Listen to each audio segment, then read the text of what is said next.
having a 2D toddler and just like a whiny and demanding and just defiant toddler is hard enough as it is on a day-to-day basis.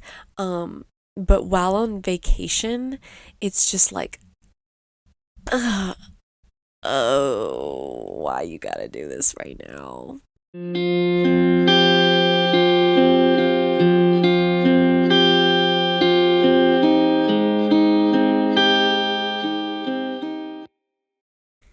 You can probably tell by my voice, I have been sick. Yes, that has a lot to do with what I talked about in my previous 2 episodes. So if you had tuned into those, you would have a good understanding of why I'm feeling sick. But I just finished my last round of antibiotics yesterday. Yay! Y'all, antibiotics are the worst. I don't know. I had an ear infection. Y'all, okay, so this is strep, what I just had. Don't get me started. And then, sorry, I have food in my teeth. I just ate tacos. Then I lost my train of thought because I was thinking of tacos. Oh, by the way, this is Loving Motherhood. This is just me trying to talk about my life and motherhood in general because I have no one else to talk to about it with, okay? Anyways, what I was talking about was my strep. And then a few months ago, I had an ear infection, which I haven't had either of those two things since I was a literal child. It's been a minute. So this is what you're in for with toddlers and with kids.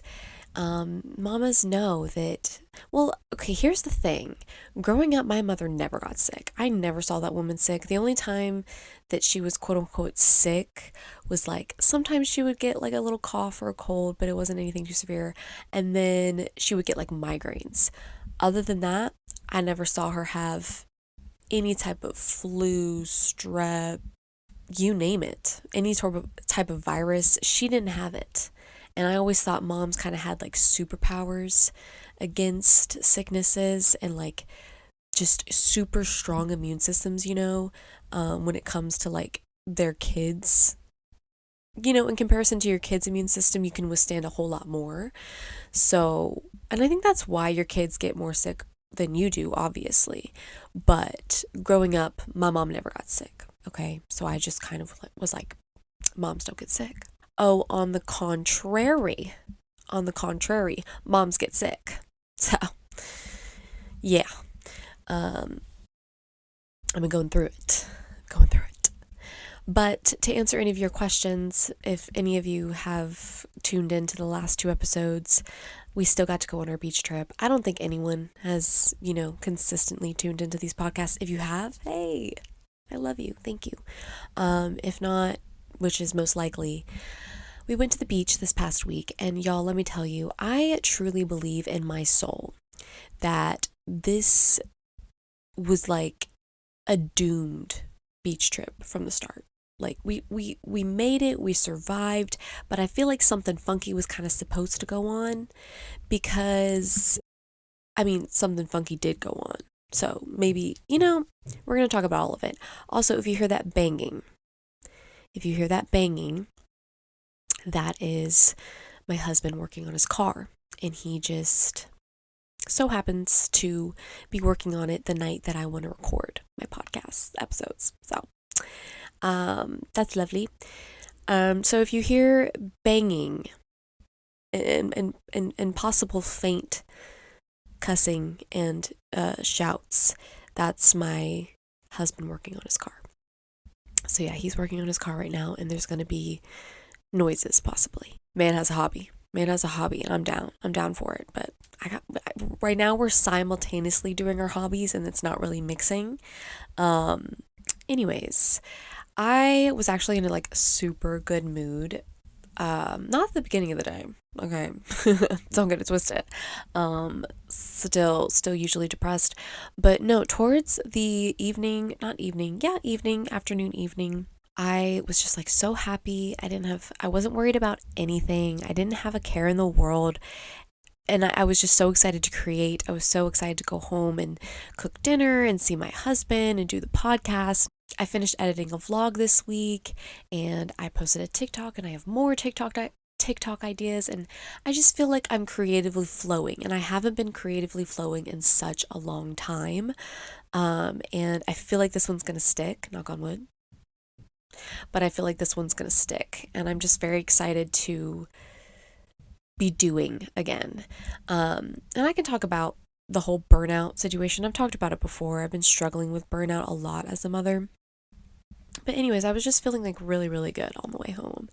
And as soon as I get home, my husband is in not the same energy I'm in. We're in two completely different vibes. And he is yelling at something to do with his car. Like I said, man has a hobby. Man has a new hobby. Great. It includes car stuff, and it also includes going through some challenges at times because, he's learning as he's going. And so, yeah, he was frustrated with something. So his vibe was down here. My vibe was like, I was up here.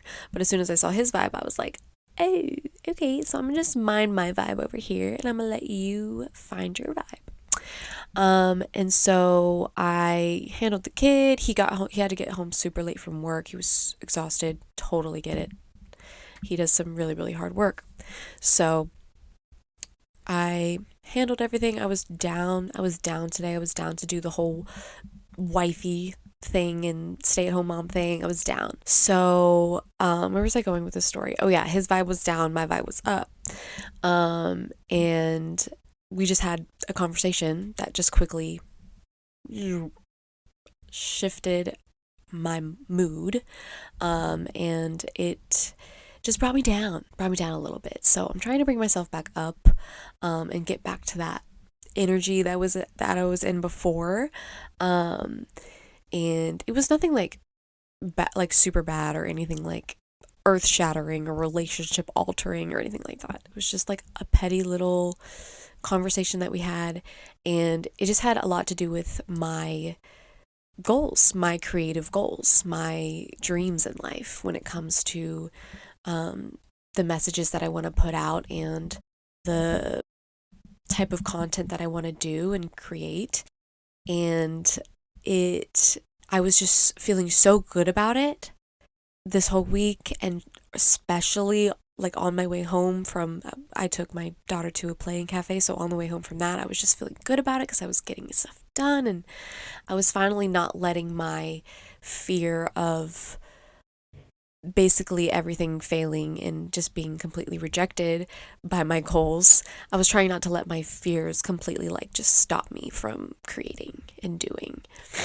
And sorry, that's my nostrils filled with snot. I didn't realize strep was so nasally and mucusy. I remember being a throat thing, but we didn't seem to have sore throats. But we still somehow had strep. So it was not a throat thing. It was all a nasal cough, overall well-being, feeling awful thing. And then for my daughter, if you watched the episode that I originally talked about this on, it was just puking. It was a puking thing. So yeah, I was just feeling so good about something that I've been feeling so worried and angsty and stressed about lately. And it can take one little comment, because I even remember thinking like on my way home from the playing cafe, like this energy can change. Like I'm feeling really good now, but this energy could change in an instant if I get any sort of type of negative feedback that drives my fear and fuels my fear and my anxieties and my stress and my worries about my goals. And that happened. I got a little jab, a little like, not, I mean, I wouldn't call it, I don't think it was intended to be negative, but it felt negative to me in terms of what the energy I'm trying to step into when it comes to achieving my goals. Like I really want to stay hopeful and positive that I can achieve the things that I want, um, rather than feeling limited and like it's impossible and feeling filled with like fear and anxiety and worry about all of it. So that just like brought my vibe down. That was a very general statement, but it's just all I wanted to say about it, because it's not about really what was said. It was about the energy it carried to me, because I have been so just in self-doubt.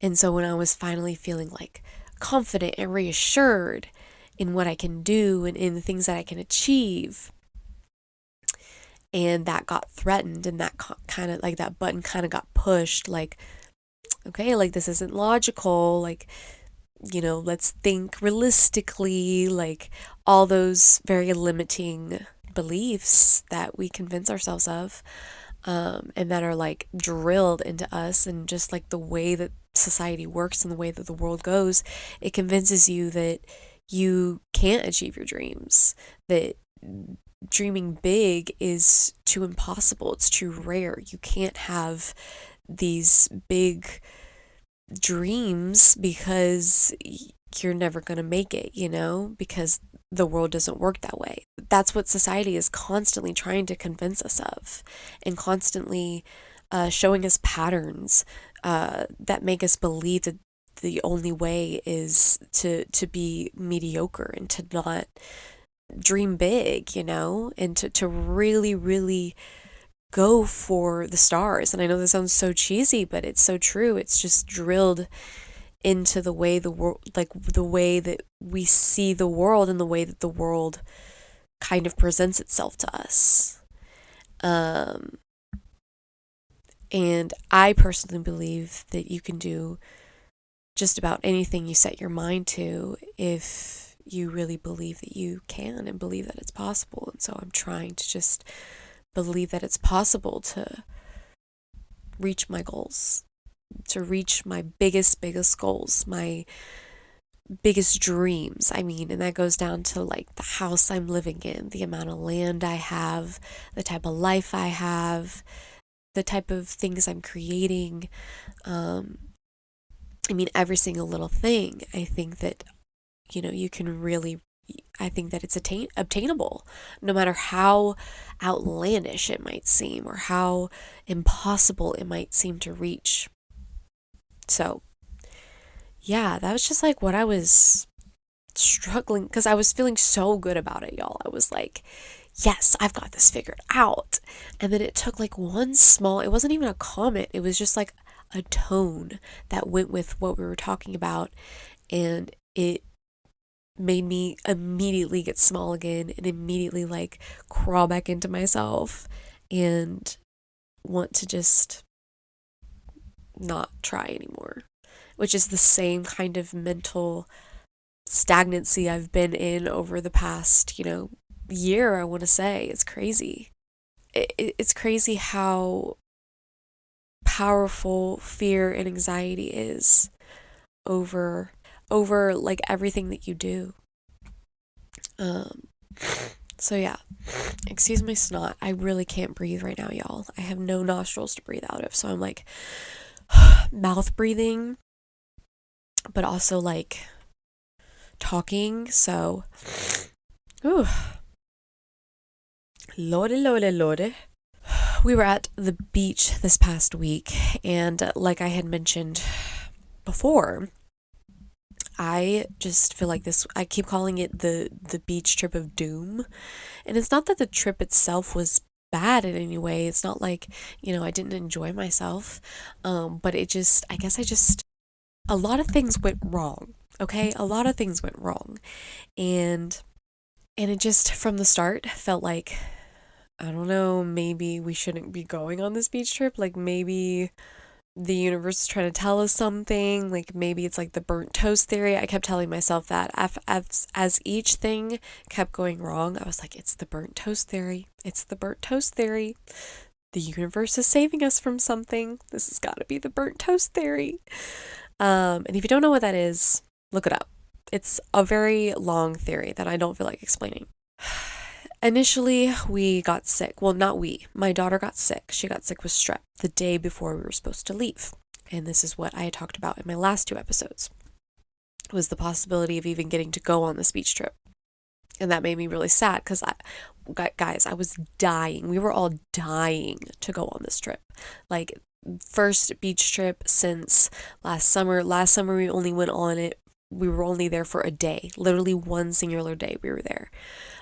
So this was like the first long beach trip in years. So we were super excited. And the day before, you can probably hear my lungs wheezing and gasping amongst all the mucus within them, but just ignore it. Okay. The day before the beach trip, my daughter gets strep. Doctor reassures us we can still go on the beach trip. We decided to stay safe and wait a day just to see if me or my husband got any symptoms. Just because no one wants to be sick on vacation. That sucks. So, and also we didn't want to risk getting his family sick because we were going with his family. So we wait a day, and his family goes without us, and we stay behind. And luckily, the next day comes. We're feeling fine. My daughter's been on antibiotics for more than 24 hours. We're good. She's dying to go. I must mention the attitude that I'm going to mention from her throughout this beach trip started because we could not go immediately to the beach. She wanted to go so bad. She was very, very, very just adamant and emotional about going on this beach trip from the get-go. So her being sick and us having to wait even longer was, oh my gosh, I have never felt so defeated. Well, I've felt defeated with a toddler many times before, but that was one of the major times that I just felt so defeated with her because, oh my goodness, the fight that girl had in her to get to that beach. Okay. And I mean, like, she was just picking fights with us because she wanted to be there immediately. I don't mean like she was determined. I mean it like she was determined to fight us to get there as soon as she wanted, like immediately. She was so offended that we were not immediately going every single time that she mentioned that she wanted to go.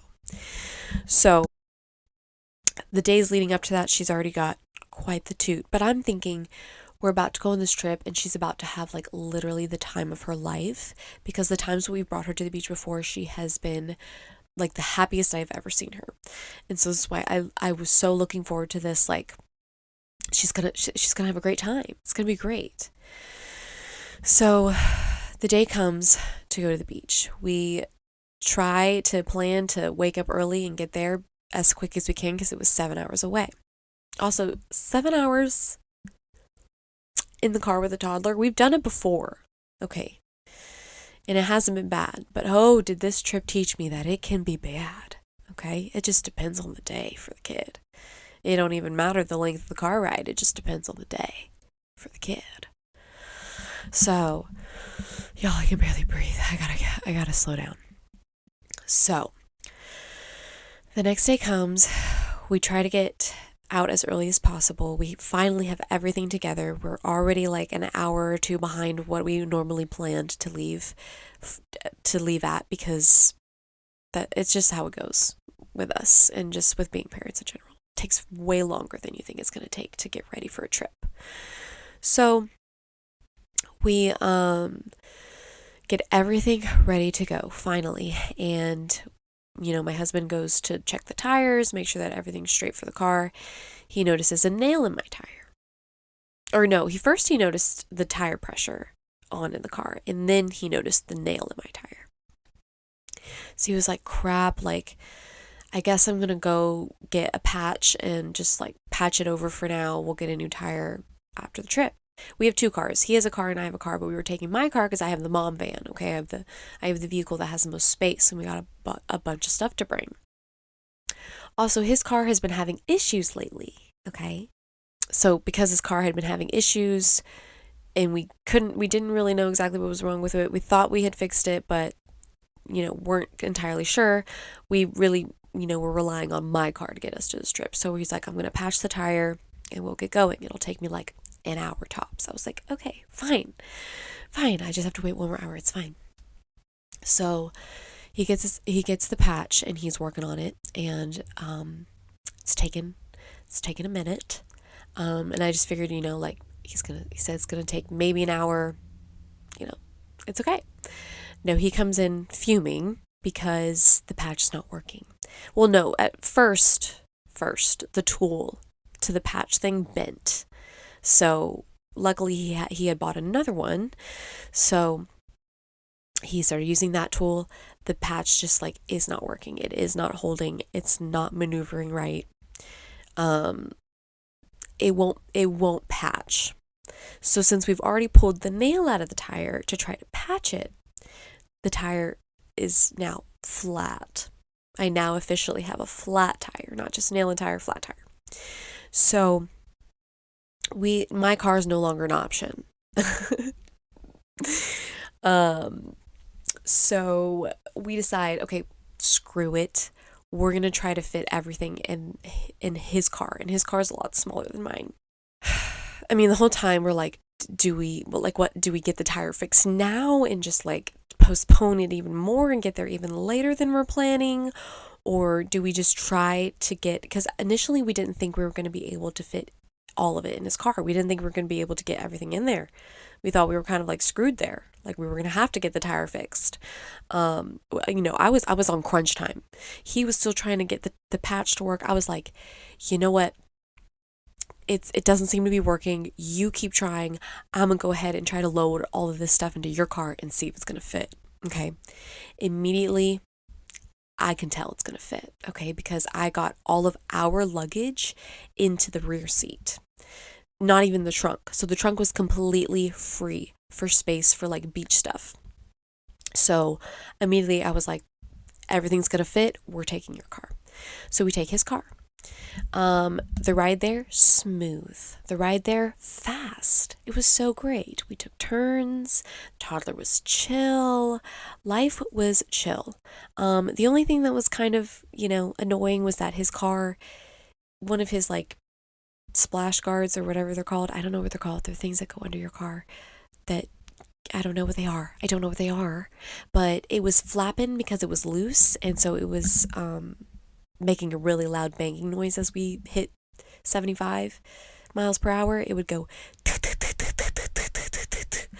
the entire way. But other than that, life was good. Okay, really can't complain. We get to the beach. It's beautiful. It did suck because we didn't know if we were originally going to be able to go on this beach trip. So his family got a smaller condo, so we didn't have our own room. There was a pull out that was unbearable to sleep on, so we ended up just sleeping on the couches. But my daughter had a bed. She had a bed all to herself. Okay, she always gets the bed. She always gets the best place to sleep. Me and my husband can always bum it out, so that's what we did. We bummed it out on the couch, and I was just grateful to be there. Okay. A few days into the trip, I was a little over the couch. Okay. Just wanted a good night's sleep. But, as far as all paid for vacation goes, we were grateful to be there in the first place. So as far as like the actual beach trip, it was fine. Other than the fact that we didn't have our own room and that the sleeping situation was extremely uncomfortable. The beach trip itself was okay. Now, this is where I'm going to bring in the attitude, the toddler-tude, okay? My toddler's tude about going to the beach did not end at going to the beach, okay? It did not. Because the whole time, she had tude on tude on tude.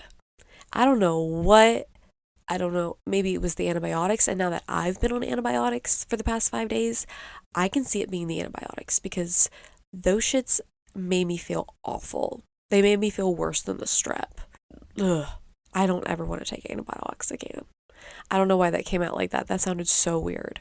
It sounded like, oh my gosh, I sounded so country there. But yeah, I don't ever want to take antibiotics again after that. If it was the antibiotics, fair. fair to have the tood, ma'am, fair. But I don't know, man. It made a huge chunk of that beach trip just like so much less enjoyable. I mean, having a tooty toddler and just like a whiny and demanding and just defiant toddler is hard enough as it is on a day-to-day basis. But while on vacation, it's just like, ugh, oh, why you gotta do this right now? Like now, this week, you're choosing the 1 week we get out of the year to just chill, and the grandparents were there too, but it didn't help because the dude was just it was off the charts. It was off the charts, y'all. That's all I'm gonna say about that. But it really did just lower the vibe of the vacation a little bit. Now I'm lucky to have 2 vacations this year to the beach because my parents are having a beach vacation this year and I'm invited, and well, me and my daughter, of course. My husband can't come, but I'm blessed to be able to have 2 beach vacations this year. So hopefully the next one will be 1,000 times better. But yeah, that was just brought it down. Okay. On the levels of relaxing vacation, it brought the level down. Okay. It brought it down. Especially after, the initial getting there. Okay, that already brought it down a notch. But then the Tootie toddler, it brought it real down. Okay. It was still a great trip. We went to Florida, y'all. Florida is beautiful. I haven't been to a Florida beach in years. Years. Such a long time. So it was lovely to see the beautiful Florida waters again. But the universe had another God had another to throw in there, okay? So beach trip is over. I'm tired. Haven't got good sleep this whole week. I'm also tired because I've been dealing with a Tootie toddler all week, which is never fun, especially on vacation. I'm ready to go home. We are ready to go home. We have a 7-hour drive in front of us. We are ready. We have the car packed up. We get everything packed up in time. We're ready to go. We check out of the condo. We get going. Get in our car. Zoom off. We are just leaving the condo, okay? I mean, just like the condo is right at the beginning of the island that you enter on the bridge. We're entering the bridge. We are on the bridge leading off of the island when my husband's check engine light comes on and his car starts rattling. And we're thinking, motherfucker. Oh shit. Oh shit. We're thinking, oh shit. This is what he had been having issues with before we left. So it's deciding to happen now, while we're stuck 7 hours away from home and we just checked out of our condo. So that was a panic moment. That was a big panic moment. Luckily, his dad was nearby. We called him up. His dad called him mobile mechanic, which I bet you didn't know those existed. If you need one, they exist. Just so you know, I didn't know they existed. So I thought that was pretty cool. Mobile mechanic came. And we had to wait almost an hour for the guy to get there. And then when he got there, it was another like hour and a half, maybe 2 hours, of fixing the situation. Luckily, he identified the problem and was able to fix it. But it took a whole nother like 2 hours. And guess who's entertaining the toddler during that time? Guess who? No, it's not. It's not grandma. Nope, it's not. It's not Unc. It's not Unc Jake. No. It's not the guy whose car this is happening to. No, it's not the grandpa who's helping the guys car this happened to. No, it's me. It's me. It's me. I'm the one entertaining the toddler this whole time. Oh, and it's starting to rain. Yeah, little sprinkle on top for you. Starts to rain. So, yeah. Oh, and we're in the middle of an abandoned parking lot mall where the building is vacant and there's nothing around except weeds and dirt in concrete and asphalt. So I had to entertain my tootie toddler in the middle of fucking nowhere for hours. So yeah, luckily I did a good job and my girl was happy. I was like, Daddy's car is broken. We gotta wait. I was, bringing her new mermaids around that she got, and we found a lizard, so she was super entertained about that. And we picked weed flowers and collected weed flowers, and we played I Spy around the abandoned building. I mean, we literally ran around that abandoned building like 1,500 times. Yeah. Yeah. So that's what I had to do. Oh, and that wasn't even the worst of it. Once we got on the road, we ended up getting stuck in traffic, in Atlanta traffic. So it was just like a 12-hour travel day. And oh, on top of all of that, guess whose toot came back? Guess whose toot came back? She was so happy at the abandoned building, but on that ride home, oh, was she not happy? She was not having it. It was like every 5 minutes, there was something she was whining about. We had to stop. I kid you not. We had to stop on that trip like 6 times. 6 times. Food, toddler, gas, food, toddler, toddler, toddler. I mean, we had to stop so many times. And on the way there, we stopped once, I think. Once. On the way there. We stopped one time. On the way back, 6 times. 6 times. Yeah. Yeah. Oh, yeah. So, that's why I call it the beach trip of doom. Because it was pretty doomy and gloomy there for most of it. I mean, it was actually like, I think that was one of the worst car rides I've had in my entire life. The universe had a lesson for me that day, and it was how to handle one of the worst and longest car rides of your life. Did we handle it? We did. But I don't know how. I mean, if you're a mother or a father and you have a toddler or a baby, or honestly just young children in general, long car rides are never easy. They are often hard, and sometimes they're very hard.